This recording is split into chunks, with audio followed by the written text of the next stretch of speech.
और अब बात करते हैं यास तूफान की। तो देश के पूर्वी तट पर कुछ ही घंटों में यास तूफान टकराने वाला है। पश्चिम बंगाल से लेकर उड़ीसा तक पूरे तंत्र को अलर्ट किया गया है। 115 एनडीआरएफ की टीमें इन इलाकों में लगाई गई हैं। कुछ ही घंटों में यास तूफान इन तटों से टकराने वाला है।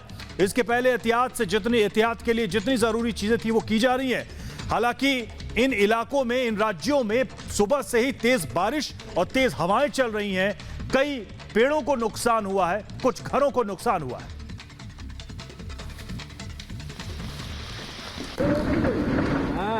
तो यास तूफान कुछ घंटों के बाद भारत के पूर्वी तट से टकराने वाला है। तो चक्रवाती यास कुछ घंटों में भारतीय पूर्वी तटों से टकराएगा। यास ओडिशा, पश्चिम बंगाल, बिहार में बारिश हो रही है। एनडीआरएफ की 115 टीमें तैनात की गई है। 5 राज्य और 1 केंद्र शासित राज्य में यह तैनाती की गई है। यास को लेकर 8 राज्यों में हाई अलर्ट है और 155 से 165 किलोमीटर की रफ्तार से तेज हवाएं चल सकती हैं और इसको देखते हुए यह सारी सावधानी रखी जा रही है। तो लगातार जिस तरह की तस्वीरें सामने आ रही है वो भी हम आपको दिखा रहे हैं। देखिए ये तस्वीरें, 5 तस्वीरें आपके सामने, किस तरह से भद्रक ओडिशा में, दीघा पश्चिम बंगाल में यास ने दस्तक दे दी है। हवाएं तेज चलनी शुरू हो गई हैं। समंदर में ऊंची ऊंची लहरें उठ रही हैं। पारादीप ओडिशा और पूर्वी मिदनापुर पश्चिम बंगाल में ये तस्वीरें निकलकर सामने आई हैं।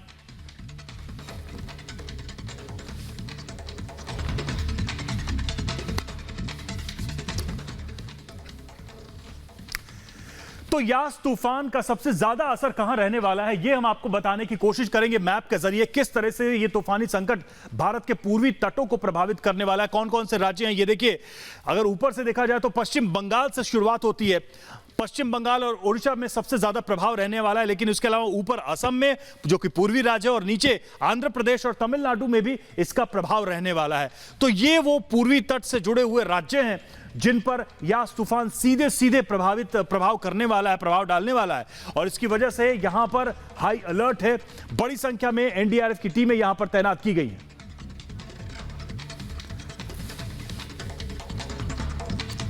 तो तूफान का संकट और इसको देखकर तमाम इस वक्त एहतियात बरते जा रहे हैं। यह बताया जा रहा है कि तेज रफ्तार के साथ हवाएं यहां पर प्रवेश करेंगी। 165 किलोमीटर की रफ्तार से यास तूफान इन तटों पर दस्तक देगा। हमारे साथ हमारी सहयोगी अनुपमा झा इस वक्त दीघा पश्चिम बंगाल में मौजूद हैं। उनसे हम जानने की कोशिश करेंगे फिलहाल वहां किस तरह की तस्वीरें निकलकर सामने आ रही हैं। देखिए अनुपमा हमारे साथ जुड़ चुकी हैं और आप तस्वीरें भी देख सकते हैं। अनुपमा, अभी से ही चारों तरफ पानी दिखाई दे रहा है, लगता है सुबह से ही जबरदस्त बारिश हुई है दीघा में।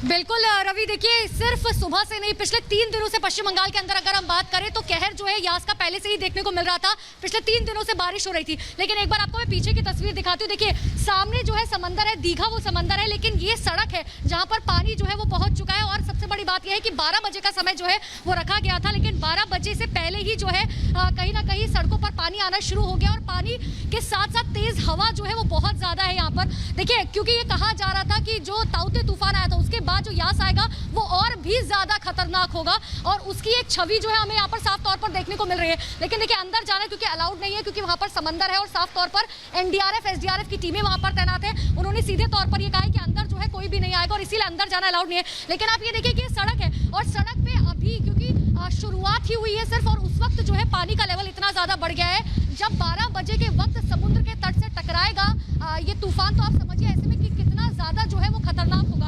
इतना ही नहीं, तेज हवाओं के साथ साथ समझिए, क्योंकि मौसम विभाग की तरफ से कहा गया था कि 140 से 160 किलोमीटर प्रति घंटे की रफ्तार से जो है हवाएं चलेंगी।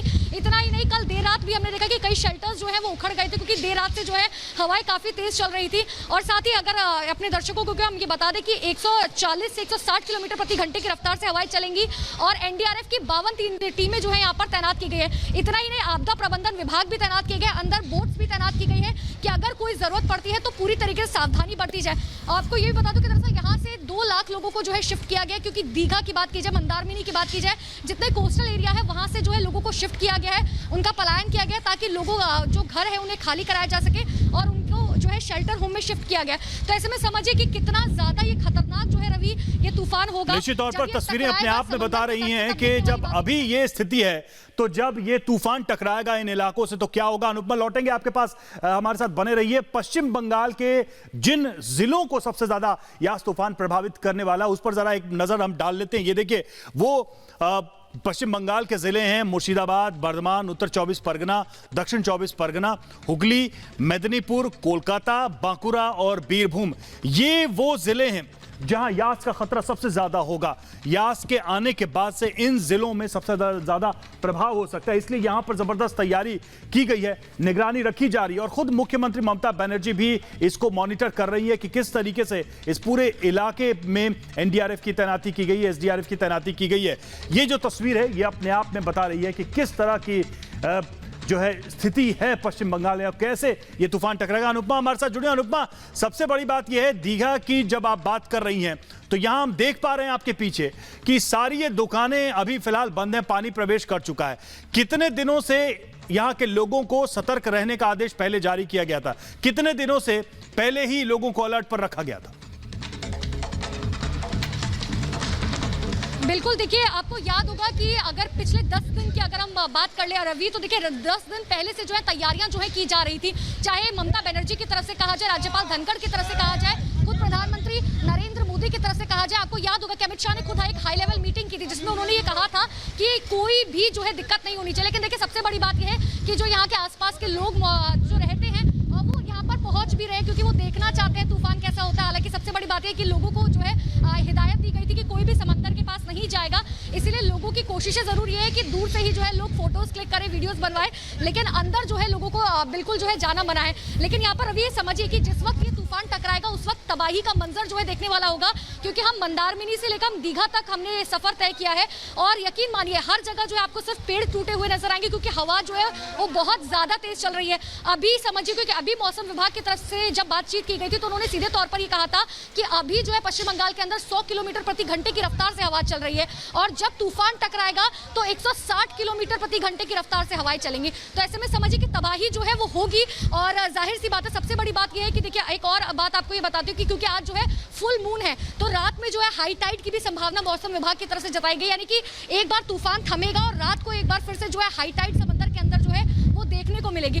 तो कितना नुकसान होगा ये देखने वाली बात होगी, लेकिन देखिए प्रशासन की तरफ से तैयारियां जो है रवि पूरी तरीके से की गई है। ममता बनर्जी ने जो है खुद ये कहा था कि आज मैं मौसम विभाग के अधिकारियों से जो है लगातार संपर्क में हूँ, किसी को जो है कोई बिल्कुल अनुपमा, नुकसान तो होगा लेकिन उस नुकसान को मिनिमाइज करने का प्रयास लगातार किया जा रहा है। ये जो बैठकें हैं, ये जो एहतियात बरता जा रहा है उसके पीछे का लक्ष्य यही है। नजर आप बना रखे, बहुत बहुत शुक्रिया अनुपमा हमसे जुड़ने के लिए, इस जानकारी के लिए। तो कोशिश यही है कि ये नुकसान कम से कम हो पश्चिम बंगाल और ओडिशा और बाकी के जो राज्य हैं। ओडिशा की हम बात कर रहे थे, हम तस्वीरें आपको दिखाएंगे कि ओडिशा में किस तरह से अभी से ही मौसम ने करवट ली है। 3 तस्वीरें हम आपको दिखा रहे हैं इस वक्त। देखिए ओडिशा की कैसे यहां तेज हवाएं चल रही हैं और लगातार यहां भी बारिश हो रही है। ये 3 तस्वीरें पारादीप की, भद्रक की हम आपको दिखा रहे हैं और साथ ही जो तीसरी तस्वीर है वो धामरा की तस्वीर है जहां पर ये हालात इस वक्त बने हुए हैं। पेड़ जो है वो जड़ों से उखड़ रहे हैं, तेज हवाएं चल रही हैं, कुछ मकानों को भी नुकसान हुआ है, ये जानकारी मिल रही है।